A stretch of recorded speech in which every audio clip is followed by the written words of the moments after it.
En décembre, Prenons un café prend une pause et laisse place à la Maison du Père Nolil, le podcast qui met en avant les talents lillois pendant les fêtes de fin d'année. C'est pour toi si tu veux écouter des parcours inspirants. Il paraît même qu'il y a des cadeaux à gagner dans chaque épisode. Alors, mets tes écouteurs et ton plus beau pull de Noël, on embarque dans le traîneau du Père Nolil dès maintenant.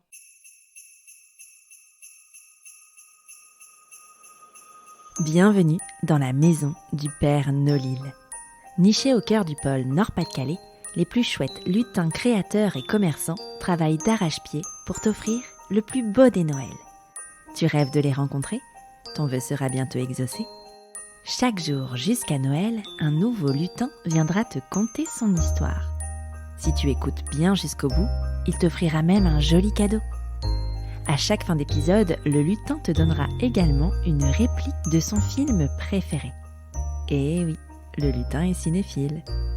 Si tu parviens à deviner le titre du film évoqué, file vite en story du compte Instagram de la Maison du Père Nolil pour noter ta réponse dans la boîte à questions dédiée.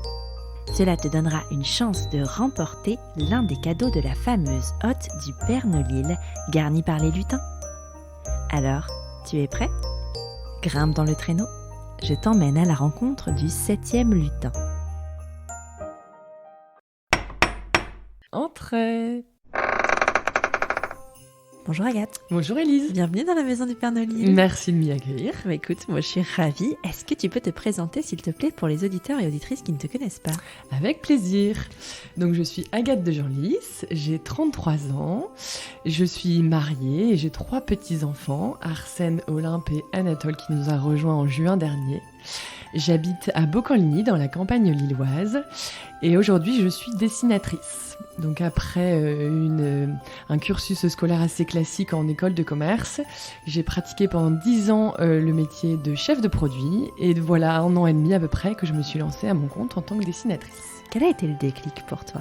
Donc ma maman était dessinatrice et en rencontrant mon père, elle a tout arrêté pour s'installer en tant qu'agricultrice et éleveuse sur la ferme familiale.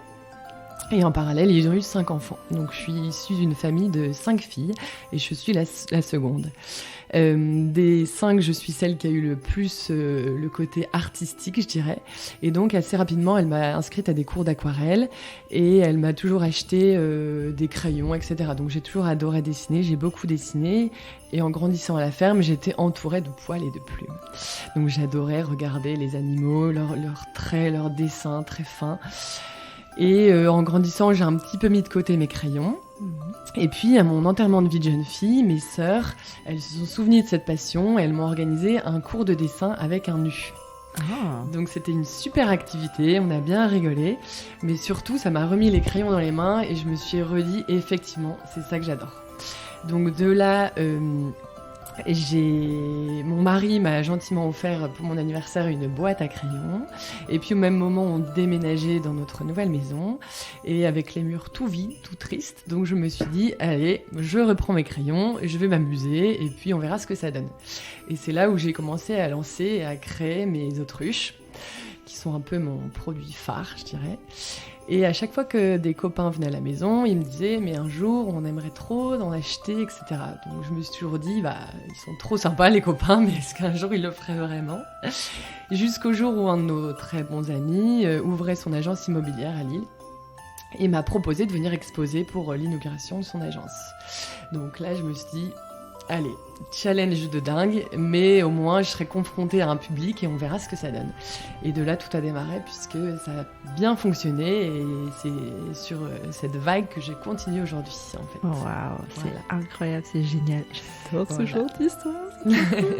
Et alors, du coup, ça fait 1 an et demi que tu ne fais que ça, que tu fais ça à plein temps ? Exactement, trop tout bien. à fait. Et alors, tu nous parles d'une autruche, mais quelle est ta spécialité ? Qu'est-ce que c'est exactement Poil Plume Art ? Alors, Poil Plume Art, aujourd'hui je vends en fait des dessins encadrés, donc petit, moyen, grand, voire très grand format.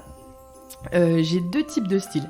J'ai soit du dessin très précis, très fin, où c'est du poil plume, vraiment très, très précis. L'objectif, c'est de créer un caractère à l'animal et qui nous parle, entre guillemets. Et puis, j'ai un autre style, c'est plutôt de la couleur, de l'énergie par la couleur. Et du coup, c'est 2 styles qui se complètent parce que quand j'en ai marre d'être dans mes petits traits, je vais plus sur du fou. Et je dirais, j'aime bien appeler mes dessins des bijoux de maison, puisque pour moi, c'est vraiment quelque chose qui va apporter quelque chose, qui va vous donner du caractère dans la maison, de la personnalité, de la singularité, qui va vous transmettre de la bonne énergie. Et du coup, c'est un jeu entre vous et le dessin. Donc ça va vous donner du bien-être en plus. C'est pour ça que je l'appelle un bijou de maison, un peu comme un bijou va nous apporter quelque chose. Trop cool. Et alors, où est-ce qu'on peut les trouver, tes bijoux de maison ? Alors, mes bijoux de maison, donc beaucoup sur Instagram, c'est ma galerie virtuelle aujourd'hui. J'essaie d'avoir toujours un pied-à-terre à Lille pour les proposer, donc actuellement chez Siguar. Et puis, je propose la samedi une vente à l'étable. Ouais. À l'étable boutique de Mathilde. C'est fou, ça, voilà. Les lutins se rencontrent. Incroyable. Exactement. Et puis là, je développe également une activité pour rencontrer d'autres personnes. Je vais donner des cours. Ah. Voilà, donc je vais intégrer aussi un atelier pour pouvoir partager cette passion. Génial. Et ma 3e casquette que je suis en train de développer, c'est les fresques murales. Ah, voilà. Ça c'est intéressant aussi. Ouais. Trop cool. Exactement. Et donc si on veut profiter de l'un ou l'autre de tes produits ou de tes prestations, on va directement te contacter sur Insta, c'est ça ? Exactement. Okay. Poil Plume Art. Trop bien. Voilà. Alors moi j'ai entendu dire, Agathe, que tu avais un cadeau pour les auditeurs et les auditrices de la Maison du Père Nolil. Est-ce que tu peux nous en parler ? Bien sûr. Donc je vous parle de mon code promo. Donc le jour de passage de mon podcast, je vous offrirai 10%. Ah, donc allez voir Agathe sur son compte Insta Poil Plume Art et vous lui dites coucou, je viens de la part du Père Nolil, ton travail m'intéresse, bisous bisous. Ou un truc dans le genre, on n'est pas fermé. Alors attention Agathe, nous allons passer aux choses très sérieuses de la Maison du Père Nolil. Est-ce que tu peux, s'il te plaît, nous donner la réplique de ton film préféré afin de donner une chance aux auditeurs et aux auditrices de remporter le cadeau que tu as placé dans la hotte du Père Nolil ? Préparez-vous, ça va être très difficile. Ma culture cinéphile s'est assez vite arrêtée et donc ma réplique ce sera Hakuna Matata. Bah, franchement, moi je trouve que c'est un très très très bon choix. Et qu'est-ce qu'il y a à gagner ? Et à gagner, vous aurez un bel homard sur fond Vichy et que vous pouvez remporter. Trop bien, merci beaucoup Agathe. Avec grand plaisir. Bonne fête de fin d'année. À toi aussi. As-tu deviné le titre de film évoqué par ce lutin ? File vite le noter en story du compte Instagram de la Maison du Père Nolil. Et surtout, ne le répète à personne. Tu sauras demain si tu as remporté le joli cadeau que t'a préparé ton lutin du jour. Et puis n'oublie pas d'aller faire tes emplettes grâce au code promo qu'il t'a donné. Tu as jusqu'à minuit pour l'utiliser. Après cela, il sera trop tard. Retrouve toutes les infos et les liens d'accès vers le lutin en description de cet épisode. À demain pour un nouveau lutin.